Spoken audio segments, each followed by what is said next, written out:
It is the prosecution that prepared this. Do you want to suggest that they didn't know that they were coming before this court?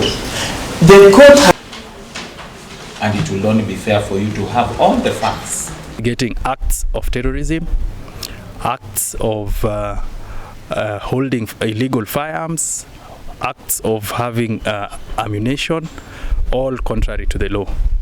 So today when we appeared before court, they did close that miscellaneous file and opted to charge them with a misdemeanor, which is wearing uniform without authority. So this clearly shows that from the onset, this has been persecution and not prosecution, because for a whole 60 days, they were unable to sustain any of those charges and have only been left by this misdemeanor. So we argued for their bail.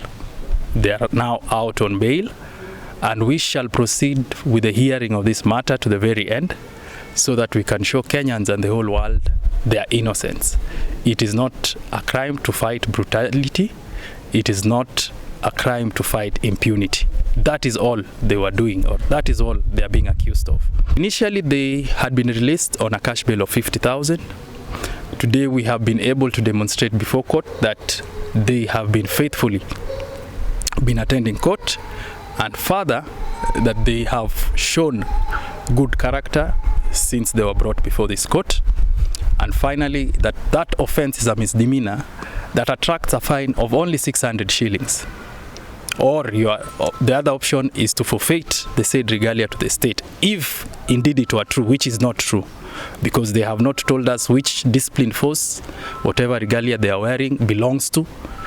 So it is just trumped up charges. So today they have been released on cash bail of 10,000 shillings, which has already been paid. 184 of the Penal Code is the regalia has to be linked to a specific disciplined forces. That is the requirement under section 184.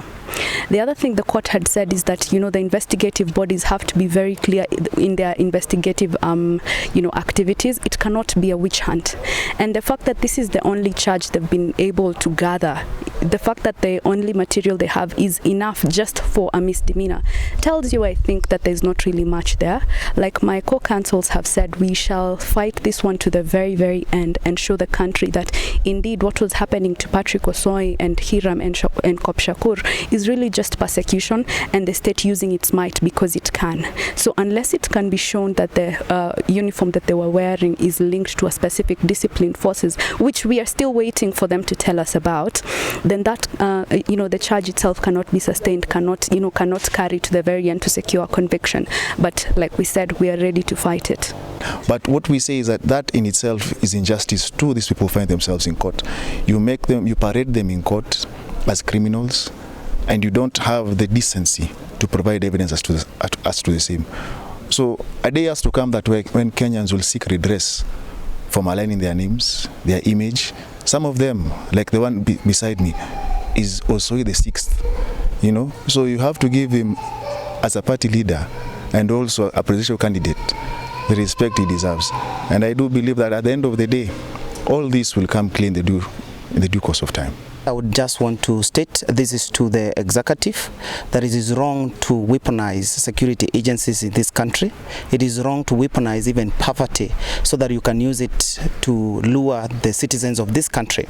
And what we are looking forward is to see that brutalities and all sort of impunity being fought to the letter. And we want to stand firm, and we still need to say this, that fighting brutality and impunity will still continue, and we are going to push it until we rescue this nation. They noticed that they had no evidence.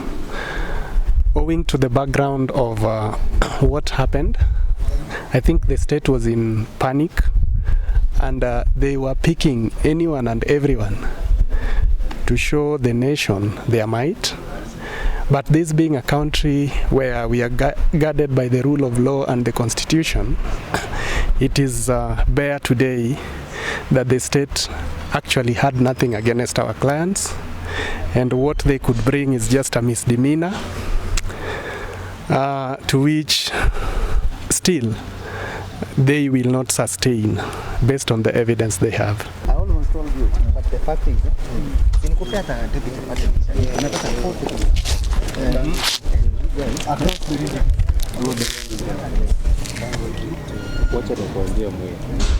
Kama